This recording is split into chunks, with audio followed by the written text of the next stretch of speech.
Salam jumpa pemirsa, bagaimana kabar Anda hari ini? Saya Astia Dika, selama 24 menit ke depan akan kembali menemani Anda menyaksikan program Daai Mata Hati. Menghadirkan beragam liputan tentang nilai-nilai kehidupan, mengajak pemirsa untuk memaknai kehidupan dan melihat sekitar kita dengan mata hati. Berikut kisah-kisah menarik yang akan kami sajikan untuk hari ini.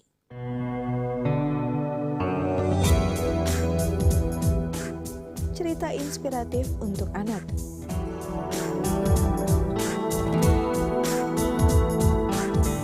Mengulik sejarah di Museum Ahana Sution.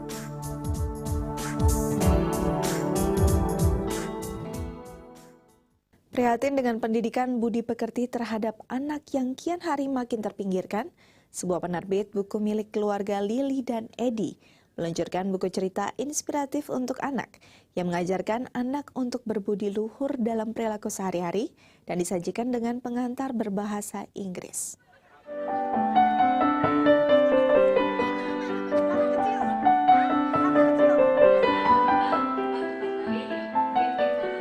Pendidikan bisa diterapkan dengan banyak cara.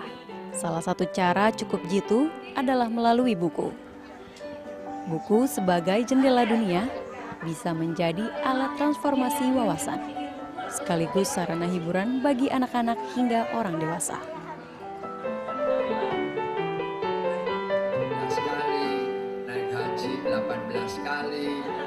Sayangnya saat ini buku-buku untuk anak yang beredar kerap kali mengadopsi cerita-cerita barat. Padahal sesungguhnya kearifan lokal yang dimiliki bangsa timur kadang berbeda dengan norma-norma yang disuguhkan bangsa barat.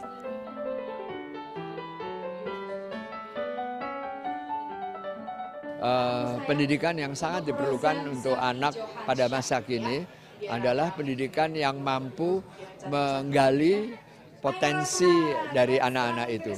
Nomor satu adalah potensi spiritual, potensi hubungan dia dengan pencipta. Itu nomor satu, penting sekali. Lalu yang kedua, yang bisa menumbuhkan potensi emosinya, rasanya, keindahannya, gitu, kebagusan, gitu. Jadi itu potensi itu penting karena dia akan belajar harmoni, dia akan belajar warna, dia akan belajar tentang perbedaan-perbedaan. Lalu yang ketiga adalah pendidikan yang bisa menggugah potensi intelektualita dia. Jadi potensi akalnya itu harus bisa digugah dengan baik. Berangkat dari kepedulian terhadap buku-buku budi pekerti pada anak, sebuah penerbit lokal, Lily dan Eddie, memfokuskan diri pada pembuatan materi-materi edutainment bagi komunitas GOA atau guru, orang tua, anak. Lily dan Eddie menghadirkan berbagai macam materi dan kegiatan original buatan Indonesia yang berkualitas internasional dan terjangkau agar dapat membantu pengajaran budi pekerti yang efektif bagi semua kalangan. Nama Lily dan Eddie berasal dari nama orang tua Helena Mulgianto, sang pemilik penerbitan. Menurutnya buku ini menjadi ungkapan terima kasih anak terhadap orang tuanya. Makanya juga dari pemberian nama itu sendiri, kami namakan Lily dan Eddie. Karena itu sebenarnya adalah nama dari ayah dan ibu kami, di mana kami sangat berterima kasih ya, sudah diberikan tempat perlindungan yang aman, seperti tadi saya bilang ya, pendidikan yang cukup, nggak cuma dikasih ikannya, tapi harus dikasih tahu caranya, dan juga di mana kita juga di samping itu diberikan nutrisi yang cukup sehingga bisa menjadi anak-anak yang sehat.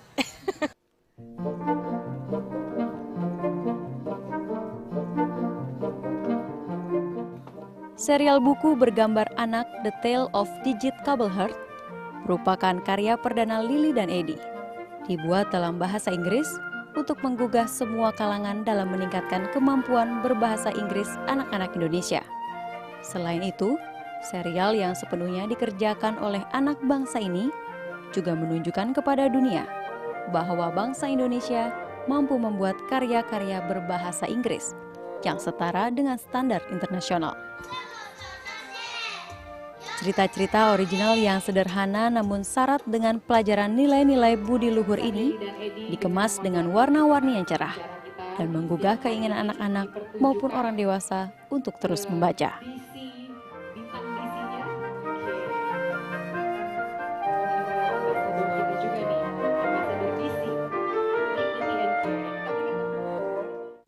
Kehidupan keras dan minim pengetahuan yang dijalani anak-anak marginal membuat Abah Agus dan Paguyuban Terminal atau Panter tergerak untuk mendirikan rumah baca Terminal Panter awal tahun ini.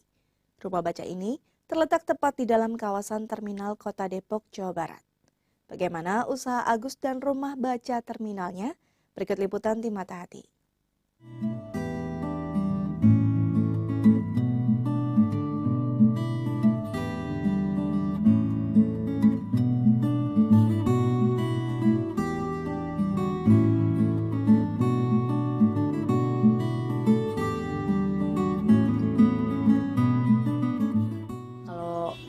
Kadang-kadang narik, kalau nggak baca-baca, kalau nggak ya keluar sama teman-teman main seperti ke Ramayana, main-main gitu. Kalau nggak ke TC, kalau nggak ya udah balik lagi sini baca lagi.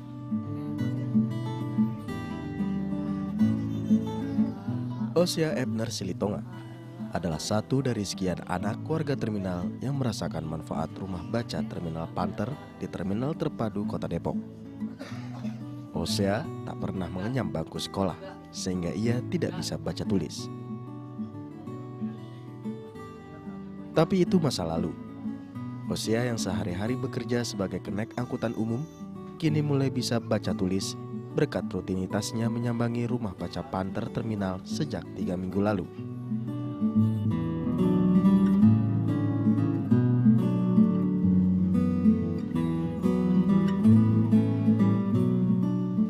Ya, siapa sangka ruang baca sempit berukuran 3 x 4 meter ini bisa merubah Osia.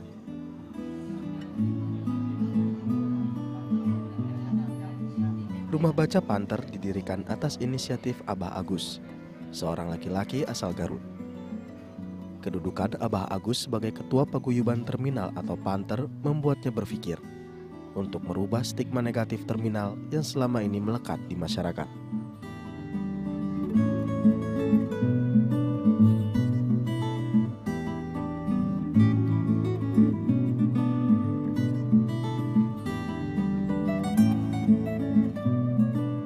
Ingin bagaimana supaya komunitas yang ada, baik para pengemudi, pedagang asongan, terus anak-anak jalanan yang di terminal betul-betul tertata, terbina gitu ya. Nah, jalan-jalannya yaitu mungkin melalui ya pengetahuan atau pengajar pengetahuan, tetapi kita kan tidak bisa menghadirkan guru kan gitu. Ya akhirnya punya pemikiran untuk bagaimana caranya supaya bikin taman atau rumah baca lah, khusus bagi komunitas yang aktif, profesinya sebagai pengemudi di waktu istirahat tidak melakukan yang kira-kira merugikan. Karena biasanya di terminal kalau istirahat mobil ditembakin, dia malah iseng ngocok kartu kan gitu.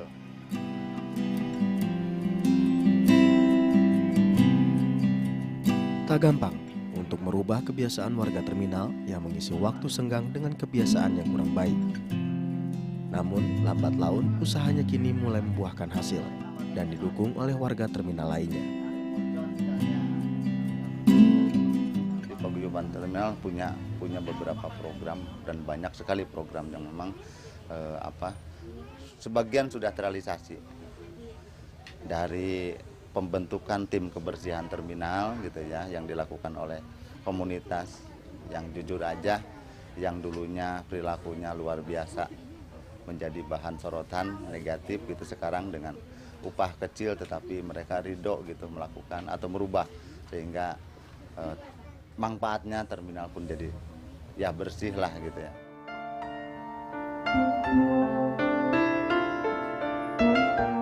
Untuk memperkenalkan rumah baca terminalnya ini, Abah Agus didukung oleh Andi Malewang, salah satu anak binaannya. Saat ini Andi telah lulus sebagai sarjana teknik. Ia ikut membantu dan mempromosikan rumah baca Terminal Panter melalui jejaring sosial Twitter.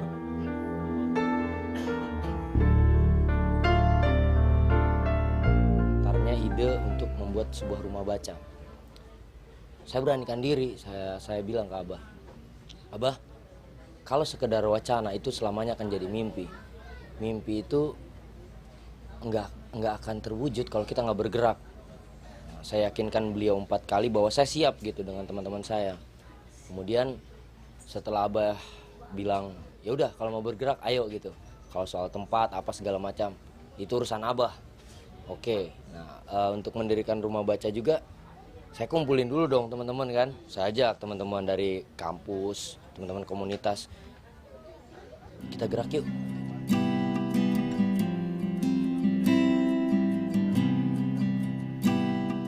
Berkat Andi, kini rumah baca Terminal Panter sudah mulai dikenal di kalangan pengguna jejaring sosial Twitter dan komunitas peduli pendidikan lainnya. Atas usahanya tersebut, banyak donasi buku-buku bekas ke rumah baca terminal.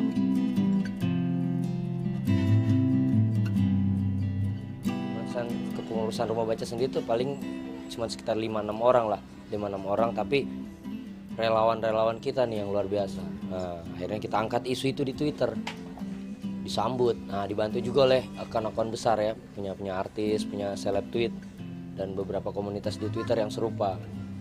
Yang mereka juga punya rumah baca juga. Akhirnya seminggu setelah kita angkat isu itu di Twitter, Senin saya buka, itu kita waktu itu mulainya tanggal 20 bulan 11 2011. Kita pasang banner, hari Sabtunya buku pertama kita terima 2 dus.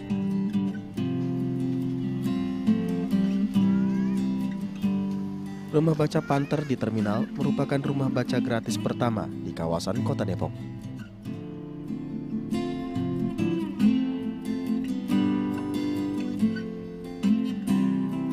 Sebagai pengelola terminal ya sangat senang sekali ya. Ada rumah baca di sini, dapat membantu masyarakat terminal juga. Jadi memfasilitasi masyarakat terminal yang ada di sini bisa baca-baca di sini, menambah ilmu pengetahuan juga ya di sini. Ya harapan kita begini, karena terminal tidak satu. Dengan terbentuknya rumah baca Panter di terminal, mudah-mudahan terminal lain pun bisa mengikuti cara seperti apa yang dilakukan terminal Depok. Itu berkat sosialisasi atau kebersamaan, sehingga bisa mengangkat kaum-kaum yang memang dalam hidupnya taraf ekonominya susah gitu, bisa terbantu lah, dengan wawasannya pun terbantu. Terus ke depan mudah-mudahan pemerintah sendiri bisa mendukung program ini, karena tidak berjalan sebuah kegiatan kaitan dengan kesosialan yang dimunculkan oleh masyarakat gitu ya, kalau tidak ada dukungan dari pemerintah.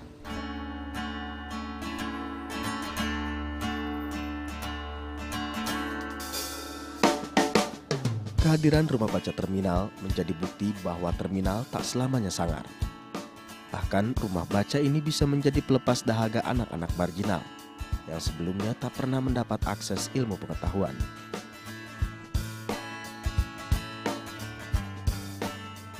Belum semua warga terminal bisa memanfaatkan taman bacaan ini. Fasilitas pun masih minim. Namun dengan semangat warga terminal dan Abah Agus, setidaknya banyak anak-anak sekitar yang kini bisa belajar baca tulis.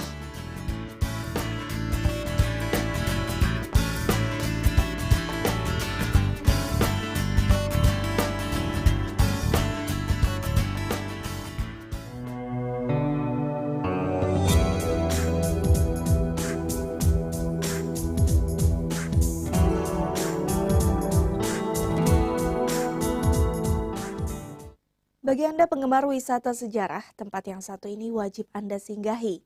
Ya, di museum yang semula merupakan kediaman Jenderal Besar Dr. A.H. Nasution ini merupakan saksi bisu serangan PKI tahun 1965 silam yang menewaskan putri bungsu sang jenderal, Ade Irma Suryani. Penasaran dengan rangkaian sejarah yang tertata apik di museum ini? Berikut liputannya.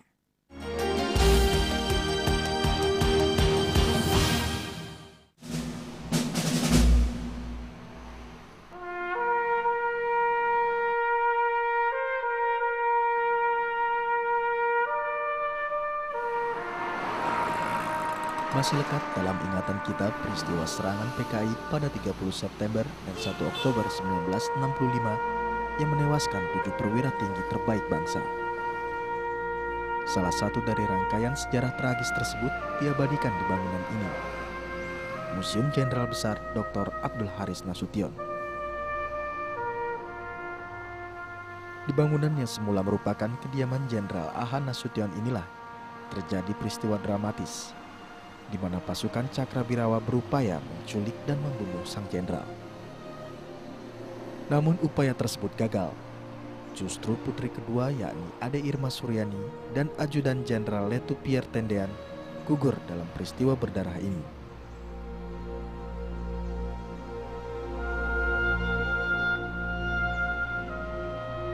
Jadi di museum ini banyak menceritakan tentang kejadian tahun kejadian 65 yang waktu itu Pak Nasution diusahakan mau diculik oleh PKI, Partai Komunis Indonesia. Dan di sini cerita terjadi Ade Irma anak Abdul Haris Nasution ditembak oleh PKI, dan di sini juga kejadian ajudan atas nama Letnan 1 Piritindian diculik oleh PKI.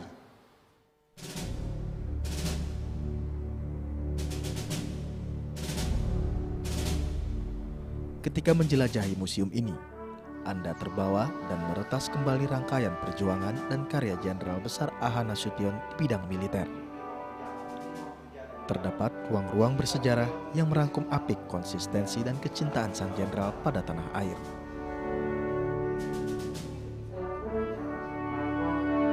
Seperti ruang kerja yang dilengkapi patung Jenderal Nasution. Di atas meja inilah Nasution menuangkan setiap buah pikiran demi kemajuan bangsa. Hasilnya puluhan buku rampung dan kini tertata rapi di sebuah lemari penyimpanan di sudut ruang kerja.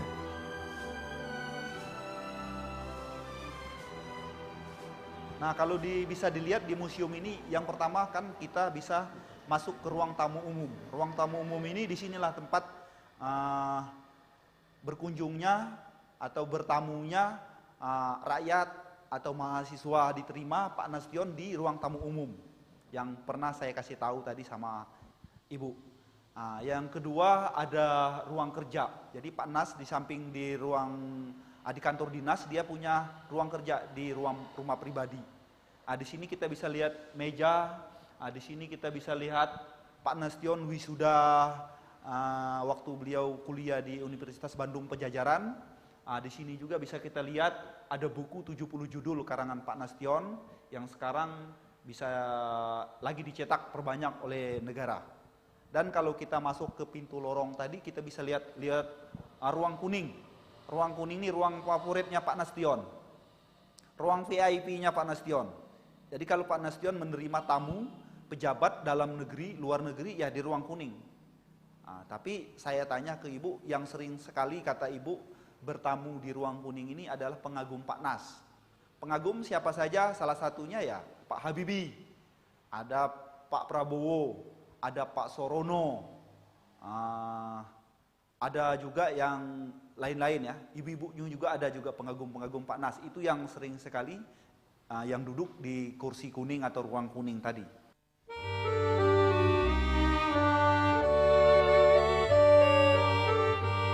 Lain lagi dengan ruangan yang satu ini. Ini adalah ruang senjata yang memamerkan koleksi senjata milik A.H. Nasution dari beragam masa dan wilayah.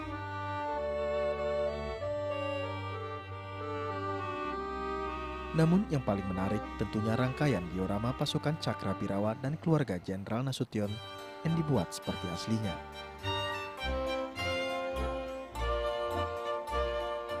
Diorama ini bercerita tentang serangan dan upaya penculikan A.H. Nasution pada 1 Oktober 1965. Tak hanya itu, lubang bekas tembakan pasukan yang kala itu berada di bawah komando PKI masih ada di beberapa bagian ruang tidur.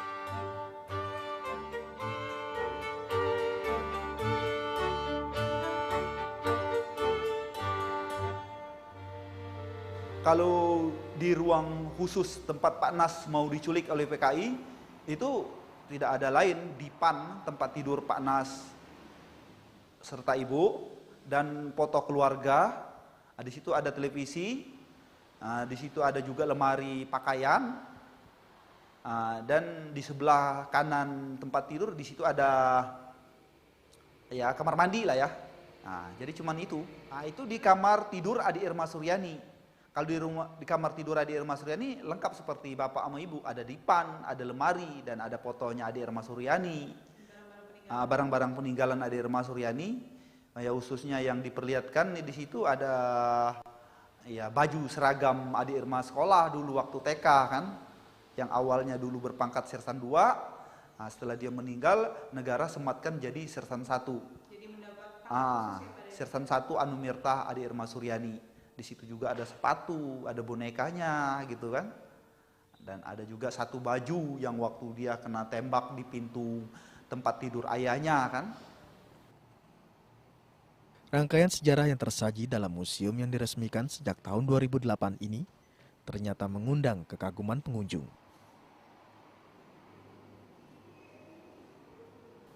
Itu saya sangat kagum gitu, ditambah ngeri ngelihatnya. Tapi seakan-akan itu semacam kenang-kenangan dari para pahlawan, jadi makanya tidak dihilangi dari keasliannya. Kalau bagi saya harapan tempat seperti ini tetap seperti kayak gini aja. Tidak ada lebih daripada yang aslinya gitu maksudnya.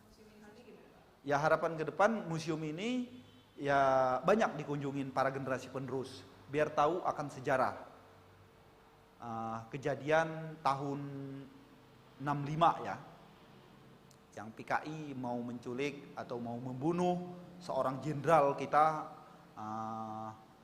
Pak Abdul Haris Nasution.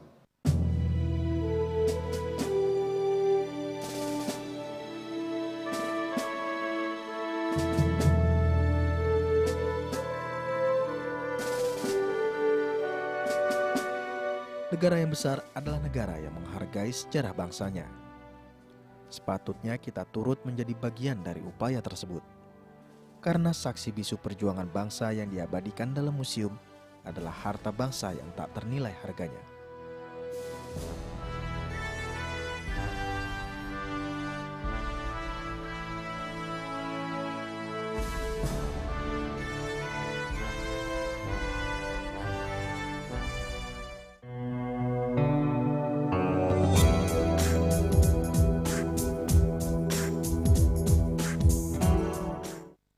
Pemirsa, demikian kabar kami untuk Anda. Jangan lupa untuk selalu menyaksikan program Daai Mata Hati dari Senin sampai Jumat di waktu yang sama dan temukan kisah-kisah menarik lainnya. Jika Anda mempunyai kritik atau saran, silakan email di alamat berikut ini. Sekian perjumpaan kita, lihat sekitar kita dengan mata hati. Sampai jumpa.